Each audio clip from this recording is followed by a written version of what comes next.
So while some in the Boston sports scene might let you down in their second appearance this week, Celtics playing basketball and wearing green. God, what a sucky loss that was.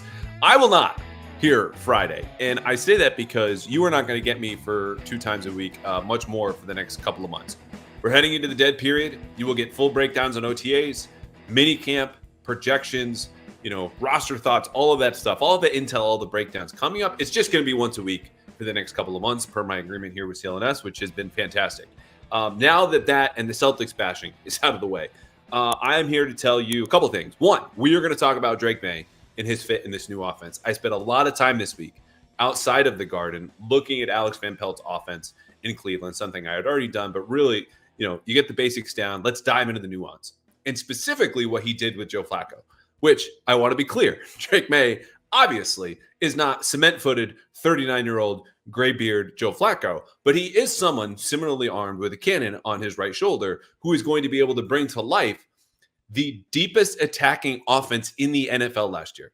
Let me repeat that. The Cleveland Browns with Joe Flacco tried to cover more yards through the air on pass attempts than any other offense in the league. So we're going to talk about that. We are going to get to a lot of mailbag questions for you, including some folks last week who didn't get their questions answered. Emily, Joe, there's another podcast that's asking questions from their own account. You guys are all going to get your answers, plus the folks who asked this week, every single question answered. So the housekeeping is out of the way. It'll be once a week moving forward. We're going to talk Drake Maye. The last thing is this. Again, recording here Friday. Rookie minicamp is underway right now as I record. All the rookies, including May, arrived yesterday, acclimated. Hey, how are you? Classroom equipment, playbook, all this different stuff in person. They're practicing today along with the undrafted free agents, along with other players who were just invited on a tryout basis. I think the Patriots have one roster spot open right now. If not, they have 0. And they might have to shuffle things around if some of these guys impress them. And then they're going to practice Saturday. It'll be short. It'll be a practice in front of the media, about an hour long. Drake Maye is going to speak. In my understanding, is you'll have 5 or 6 rookies speak after that. Just a word of caution. You are as excited about seeing Drake Maye and Javon Baker and Jalen Polk as I am. But, we cannot, again, forget the context of its rookie minicamp with no pads and practicing against dudes who are here on a tryout basis. So Drake Maye might look great. He might look like crap. Javon Baker might drop 2 passes. He could catch 200 touchdowns. I largely don't care at this point. It will be good to make an introduction. This is a handshake. It could be hard. It could be soft. But if you're sitting down in an interview or on a date, first of all, hopefully you're not shaking hands at the start of the date. Maybe your date's not mine. But what matters is what happens after that. The deeper you get in this relationship, the more time you spend, the more things that you learn.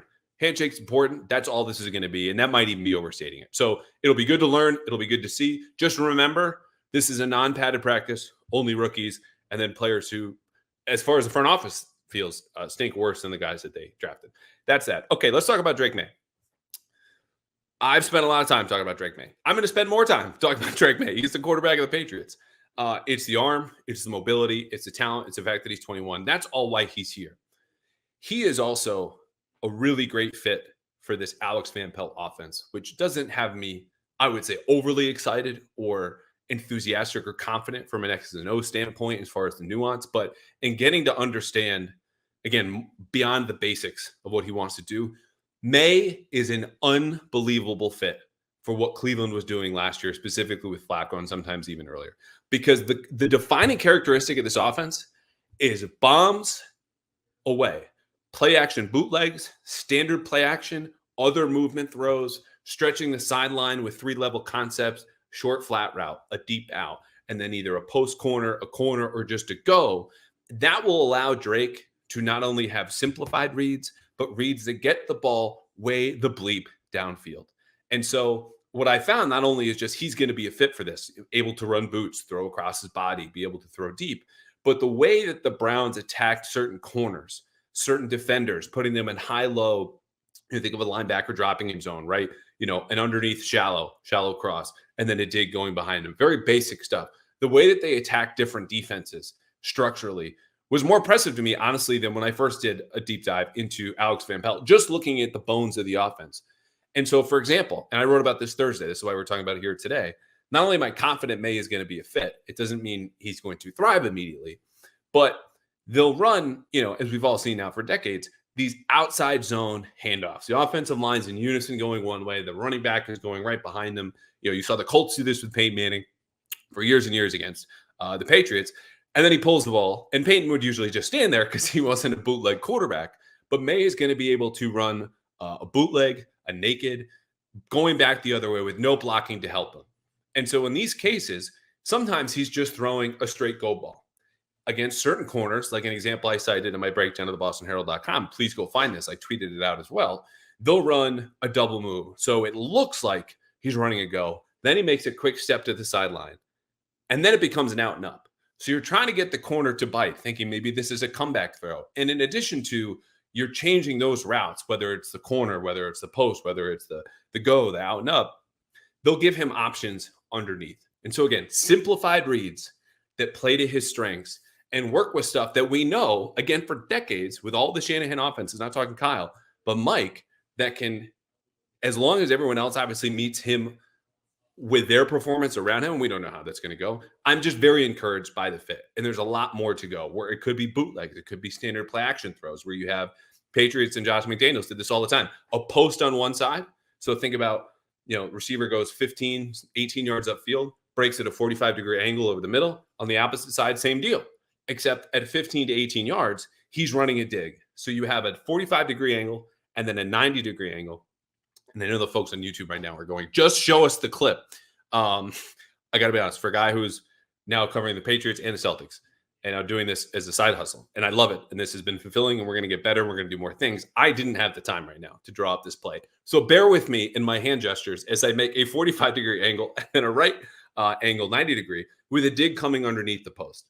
The example I just gave about the linebacker having to deal with the shallow cross and the dig behind it, it's the same idea up top with the safety. The Browns did that on the first play of a big win at Houston that basically locked them up a playoff spot. And that's stuff that can work with Drake Maye right away. Max protection, you're about the offensive line. You're worried, are they going to be able to hold up? Just throw 7 guys, 8 guys in pass protection. Send the 2 downfield. Javon Baker or Jalen Polk or Tyquan Thornton, if you're an eternal optimist, downfield to go get that ball. KJ Osborne. And let him just make the simple read of the single high safety. Is he taking the dig that's coming up 90 degrees over the middle of the field, or will it be the post? Because Drake Maye can make those throws. That's why he was drafted. And those are the things you can play to while he works on his rhythm, his footwork, some of the quick game stuff. And the Browns sprinkled in some RPOs and, easy quick game stuff that I think, again, is easily defined. I'm just really encouraged for the time that I did get to spend this week diving deep into those concepts about what he's going to be able to do. Easily, clearly defined windows, deep throws, going bombs away. That's what the kid can do. And I think that's what they're going to have him do here in this new offense. All right, let's get to your mailbag questions. Grand Jordanian is asking, quote, say the Pats see this as a 2 offseason rebuild. Instead of reaching for a developmental left tackle in 2024, they say we'll pick top 10 in 2025 and we'll grab a day 1 franchise left tackle then. Move Caden Wallace to right tackle, Mike Onwenu to right guard. With center responsibilities in AVP scheme, maybe they give him Cole Strange to be a center in 2025. Thoughts? I appreciate the detail. I feel like this is a question I would have sent in if I was on the other side of this podcast because, there's a lot of moving parts. You're trying to look ahead, and this is how the front offices are really working, right? What's our plan now? What do we want to do next? And how do we get there and beyond? I would say overall, this is optimistic. First of all, because the franchise left tackle, there very well may be one. And, for example, this year it was Joe Alt, right? A guy that everyone agreed, draft, plug and play, can't miss, day 1, just set it and forget it.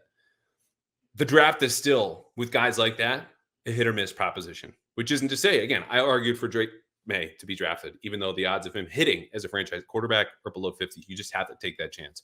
What I would say is Caden going back to right tackle, we don't know if that's going to be a success. Cole Strange doesn't have any center experience in the NFL. And if Mike Onwenu just got paid $20 million, and some guards are getting paid close to that, it wasn't exactly 20, but it was in the neighborhood, $20 million per year for Onwenu, just keep him at right tackle. So for me, what I would say I agree with here is that it's a multi-offseason rebuild. There is some positional flexibility that they're going to play with. We don't know where those pieces are going to land, and neither do they. But I do love the part about this that says, as far as the roster looks right now, if they don't sign one, and offensive tackles, especially starters, are really not traded for in the NFL, you at least plan now to draft one day one or day two. That's my favorite part about this. I just think all of those things happening as you described them and hitting Strange to center, Caden Wallace back to right tackle after he started at left tackle in the NFL, and this day one rookie stepping in immediately. It's not all going to happen like that, and half of it might not happen. But I think part of this is well thought out and just a little bit too hopeful.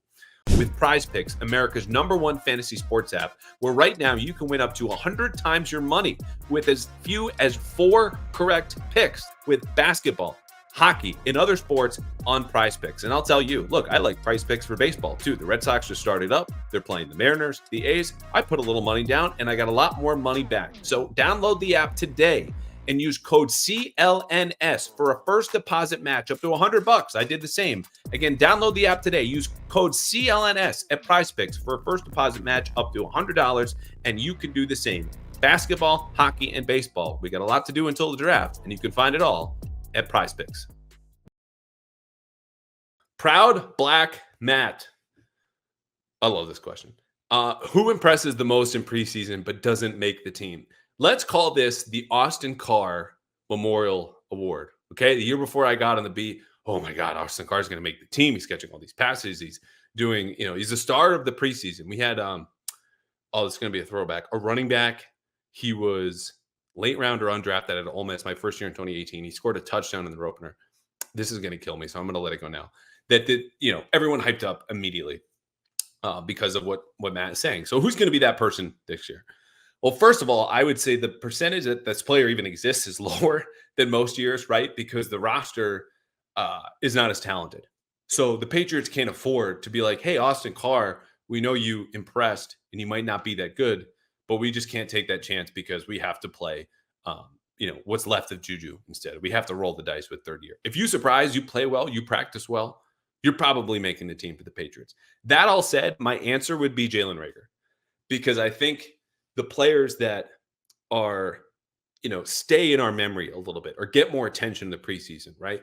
Then Kayshon Boutte takes a simple slant against very soft coverage in Green Bay, second week of preseason last year, to the house touchdown. Everyone's going, oh my God, there he is, a 6-man receiver. And to your credit, he made the team. He locked up his job. I think it was a commentary on the rest of the depth chart, but that's an example. Guys who make a splash in the preseason, receivers who score touchdowns, defensive backs who gamble and get interceptions, people who contribute on special teams. Jalen Reagor fits 2 out of those 3 boxes. Okay, he's got the speed. I just don't think there's a good reason to mess around with him anymore. I don't think he makes the team, but if he scored a kick return touchdown or he wins a 50-50 ball and pulls away for a touchdown, everyone's going, oh my God, they finally did it. This team got the best out of Jalen Reagor. He scored a touchdown last year against Buffalo. I can't make the case. I don't see it. So that would be my top nominee. Sneaky, I don't want to say dark horse. We're all very familiar with him.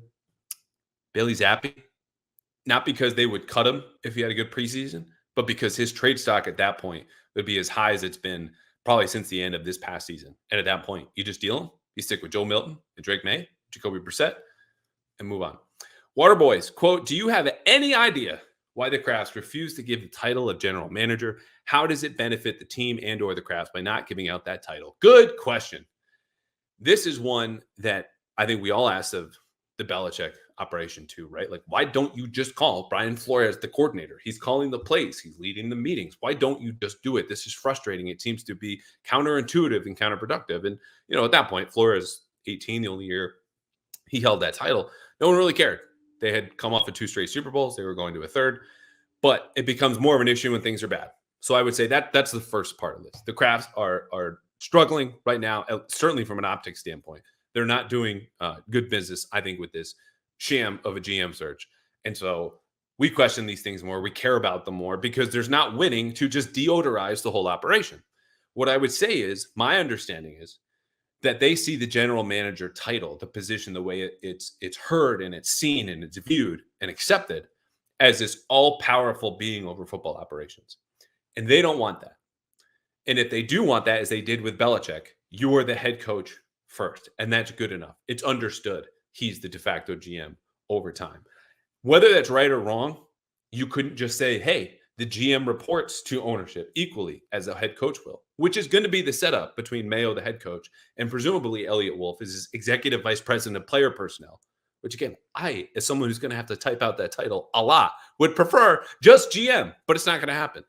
That belief or their attitude towards this, that's the best way to put it. Their attitude is that if someone's going to report equally as a head coach, we don't want that title to seem more important. And that's it. Fuad, are there any names within the front office whose contracts are running out that we could expect to leave the team? And could we see an overhaul if and when Wolf becomes EVP? I like EVP. Thanks as always. So here's the thing. You've heard me report, write, tweet, say in this podcast that there are multiple players, maybe they're players in the front office, executives, scouts whose contracts are up at the end of this month. And they are sitting here waiting, hands clasped, twiddling their thumbs going, do I know who my boss is? Do I know if I'm even going to be able to stay? Because they don't right now. And that's frustrating for them dealing with their livelihoods and, of course, their families. What I would say is if I started sharing those names publicly on this podcast, that violates some trust in a way that I've been able to speak with people in that front office. And when I say generally that there are people who exist like that, it opens up the pool of people who might have told me that. But these are trusted sources, people who I've built relationships with, and listing them off would not do that any good. That said, people in the front office talk, people in the coaching staff talk. They know this about one another, who's up and who's not.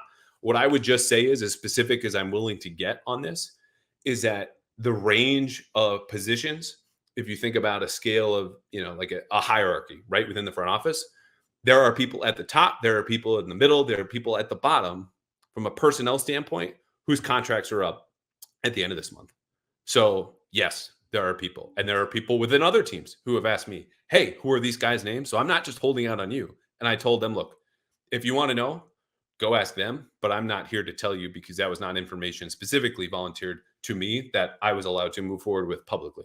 I can generalize as I have and will tell you now, but that's as specific as I can go.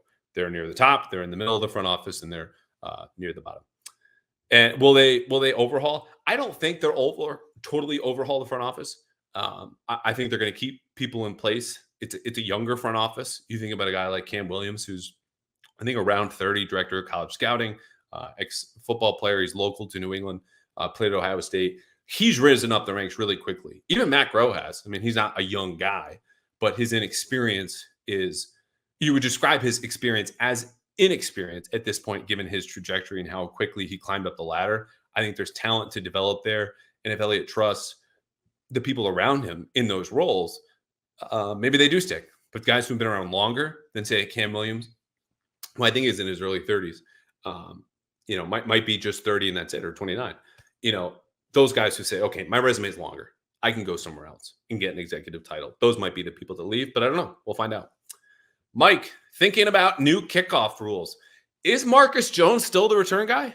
Or does a player like Jaheim Bell, 7th round tight end out of Florida State, fit the mold? I like your thinking, Mike. And I think if I'm reading your question right, this is your kind of jumping off point here was Belichick's comment during the draft, or maybe it was on McAfee. It was before the draft. And it was a great point. Still the greatest coach of all time. Very smart. Smarter than me, obviously. And he made the point that on special teams, the way that you have this set up now, the focus is going to be less on speed. Dudes who can run down the length of the battlefield and get there first. It'll be more on size. That when you get there, because there's less room to cover, you need to be able to block and destroy blocks. And Jaheim Bell is obviously a lot bigger, stronger than Marcus Jones. What I would say is, though, even though he's not lined up immediately with those blockers and would-be tacklers and coverage players in this new kickoff rule, again, guys standing up, I think it's 10 yards across from each other, and that's it. The returner is behind them. You need a combination of short area quickness and long speed. How can I get through the hole and then take off? And I think Marcus Jones is still your guy. There's a little bit of vision. It's in a shorter area like you might have for a running back, starting in the backfield and then goes, reads the line and makes a cut. I wouldn't want Jaheim Bell at running back. That's the simplest way I can put this. You would still prefer a Marcus Jones who might be a little bit too small, but he's not going to get 20 carries. He might get 4 or 5 kickoff returns. And him being smaller, honestly, in my opinion, and we'll see how this goes in camp. Maybe I'm totally wrong. Maybe Jeremy Springer, new special teams coordinator, just goes, that is the dumbest thing I've ever heard. And he puts Jaheim Bell back there. But I see it as I want a smaller guy in that hole, be able to avoid tacklers, be able to move quickly in space, because it's really going to be one cut and go on these returns now, not weaving through, looking and hitting your long speed right as you get into the action, where obviously you wouldn't want Jaheim Bell because he runs 4.6. Marcus Jones does not. But Marcus Jones' quickness and size, I think, is still an advantage in the way that you wouldn't want a bigger return man. IG77. If Wolf is named the EVP, Executive Vice President of Player Personnel, as everyone expects, would you expect Alonzo Highsmith to take over Wolf's former role of Director of Scouting? Good question. I have no idea. I think at this point, when we talk about titles and the frustration over the GM part, and why doesn't Wolf have it yet? Why don't you just call him the GM? What is the whole point of this? We start to conflate the significance of the title with the significance of the job, right? Like, what are you doing? This is Belichick's point all along. If he's doing coordinator jobs, that matters much more than what I call him in the media guide. Now, there are reasons titles are more important than he ever gave voice to, but setting that aside, whatever Alonzo Highsmith's title is, he is going to be in Eliot Wolf's inner circle as someone with decades of college scouting experience, and he will use that experience to help the Patriots in the draft process. And at some point, cross over and do some more pro scouting stuff. But whether he's the director of scouting, whether he's a senior personnel executive, whether he's a college scouting director, it doesn't matter. The man is a made man. He's in the inner circle. He's going to be helping. And to me, I don't know how effective he'll be in this role. People I've talked to, like Alonzo, they weren't as effusive in their praise as they were for Eliot when I wrote that profile of him last month. But I would just say I wouldn't focus that much on the title.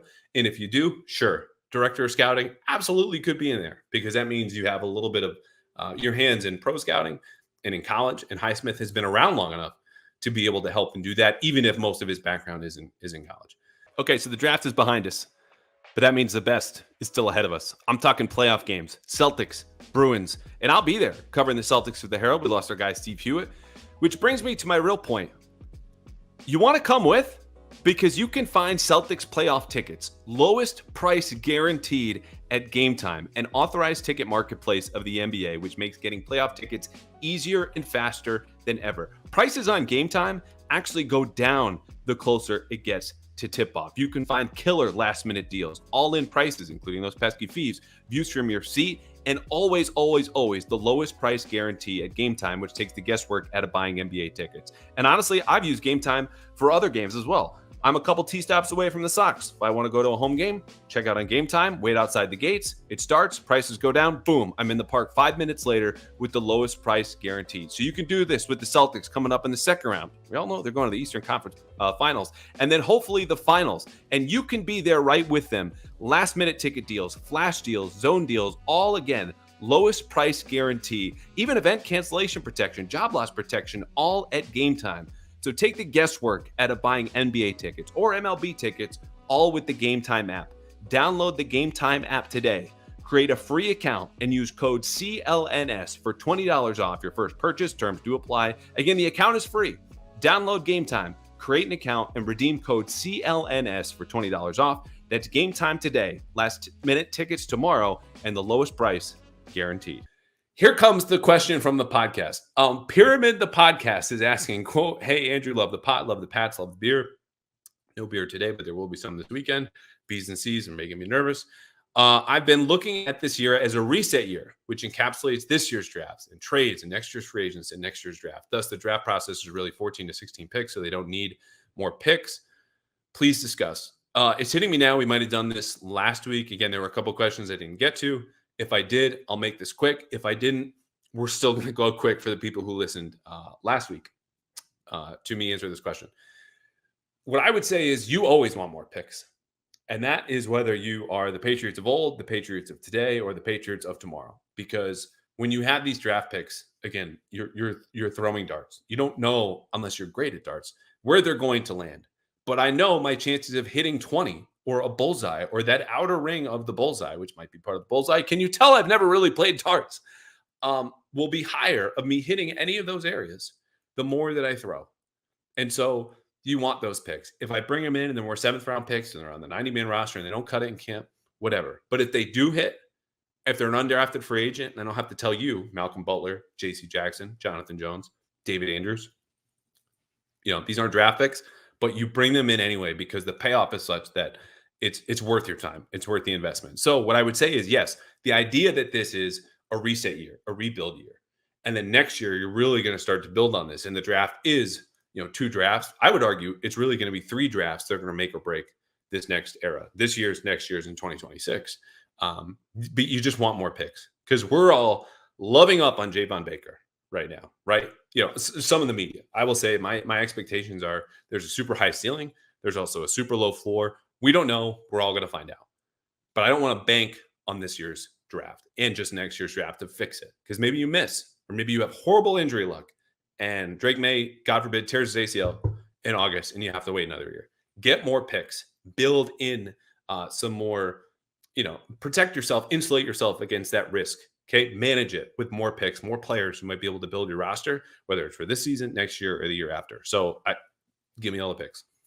Joe, if Maye is quote unquote ready, but the O-line is not, do you see them holding him back to protect him both physically and confidence wise? This is going to be, it already has been, right? A talking point around the whole Drake Maye experience that we're about to step into. He's stepping into right now. Again, they're practicing down there in Foxborough. Not allowed to the media today, by the way. That's why we're not all down there. I'll just refer to what Dev McCourty said in this podcast last week. Someone who had spoken to Drake Maye, sat in his office, chatted with Matthew Slater. They want Maye to have a stable environment. If it's unstable, and it's at least a close competition between him and Jacoby Brissett this summer, that might be the instance where I've said, hey, the tie is going to go to the kid. It's going to go to the runner. It's going to go to Drake Maye. They might pull back on that. But what is their definition of unstable versus stable? If it's just one spot and they say, oh, we can scheme around left tackle. We can, again, RPO, quick game, run at it, boot the opposite way, double team, slide, chip, whatever, all of these solutions, we can make it work. Fine. It doesn't mean it will work, but the coaches talk themselves into stuff all of the time. Okay. In the same way you and I do in other parts of our lives, they just do it on Sundays and we all find out whether they were right or wrong. So I do see that they could hold him back. I just don't know what the threshold is of that, right? Does it have to be a complete disaster if Maye performs well for them to go, look, you won the starting job head to head with Jacoby Brissett, but we can't risk running you out there, as you said, at the chance that we might ruin you. Their definition of this will ruin him might be much different from mine. It might be different from yours. We don't know. And we'll find out. Hopefully we don't find out, right? Things just go well. Guys are healthy. They perform. I'm not saying, I want them to win every single game next year. It's just to say that you get a chance to find out. If things are somewhere in the middle or lean towards worst case scenario, we might not find out anything. Maye might not play. And even if he does, he's in an environment that has us going like we were after year 2 of Mac Jones being like, was that him or was that on the supporting cast? And I got to tell you, having done that podcast, having had those conversations, that gets tiresome. That sucks. So I want to find out one way or another. Last one. This is from Emily. Definitely didn't do this question last week. Quote, overall, I would give the draft a B. Hey, me too. They definitely improved the offense, and I'm thrilled with Maye. A little disappointed about not getting legit left tackle or true number 1. Any insights on why they passed an A.D. Mitchell, Texas receiver who went to the Colts? Aside from what we've already heard, how bad could he be that he went 52nd overall? So a couple of things on this. One, I would tell you, actually, it's going to be 3 things. It wasn't just the Patriots who passed an A.D. Mitchell at 37 and at 34, right? They trade back, deal with the Chargers, come up, get Ladd McConkey. The Patriots take Polk. Teams passing him at 38. They passing him at 40. They passing him at 42 and 45 and 46 and 47 and 50 and 51 until 52. And the Colts celebrated. Like Chris Ballard, who I've said before, might be the most overrated GM in the league. The Colts have not won a division title since he's been there. 7 years. And so the Colts are happy. And hopefully, again, A.D. Mitchell hits. We all reach our potential and stay healthy. But to me, that should tell you something. It wasn't just the Patriots passed on him. It was at least half of the league did twice, including the first round. And Mitchell was not beloved by, I would say, the analytics community that you could see on Twitter as far as his yards per route run, um, yards per snap, right? And Texas had other weapons. Again, these stats do not fully encapsulate any player's production or ability or potential, but painting that along with questions about his health, and as someone who has diabetes, not an expert, stepping away from this immediately, but as a factor for teams in weighing, well, do we want to just take Jalen Polk? Do we want to take Ladd McConkey or roll the dice in this kid who's, we all saw at the combine, big, fast, incredibly acrobatic and athletic, but what's the long-term upside here? And he was also a player that you bet on upside. And so I don't know how the interviews went. I think that is definitely a part that doesn't get discussed, and partly rightfully so, right? Like if I'm throwing out, oh, there's character issues, and I'm not saying this about Mitchell, I better be able to tell you why. There better be a police report. There better be examples of coaches who can explain he didn't show up to weightlift or do all these things, not these nebulous, vague, this guy's kind of a jerk when I don't know him. Okay. The same as I would hope anyone would do for someone that you don't really know. So we don't say that. But what I would say is when a player slips a little bit more than expected, that might be the reason why. Because folks like me in the media or teams want to stay quiet about their impression of the kid's character. Again, I don't know if that's Mitchell, but when you take into consideration his deeper numbers, again, that I just cited from college, right? Not the raw stuff. How efficient are you when we throw you the ball, when you're just on the field? And those numbers are way behind a lot of other receivers in this draft. Some health questions and maybe, possibly, maybe not, character concerns. That would all add up to me to why he went, again, not just top 40, didn't even go top 50, but went 52. And that wasn't the Patriots making that decision. It was a series of other teams. That would explain it to me more than a single bad interview or a single bad analytics profile or even a bad medical, because teams disagree on that stuff all the time. But when it's all of those things together, that to me would explain why he fell, I don't know, let's say conservatively 10 spots, but probably closer to 15 or 20. And that's the best I got. But I get it. I know why people liked him. I know why people wanted to take that swing. And I know why Chris Ballard was so excited, because his highlights are as good as any receivers in the draft. But the consistency, the production, the deeper numbers, and possibly some off-field stuff, I don't know. Didn't stack up, and that was evident. Okay, so we will see you once a week moving forward. I would say close to training camp. When we do see you each week, there will be guests. We will have mailbags. We will bring back the mail fan. This is the first episode. I want to say close to 3 months. We haven't done that. And I want to thank you for donating to Boston Children's Hospital, listening, watching, just being a part of this, because we've raised thousands of dollars in this podcast for kids who are sick and the people that help them. And I write a lot of stories. I do a lot of podcasts. I do some TV, but that is something that I am most proud of, I would say, over the last 12 months. And that's not possible without you. So thank you. We will see you next week. Take it easy. Enjoy the weekend. And I can't wait.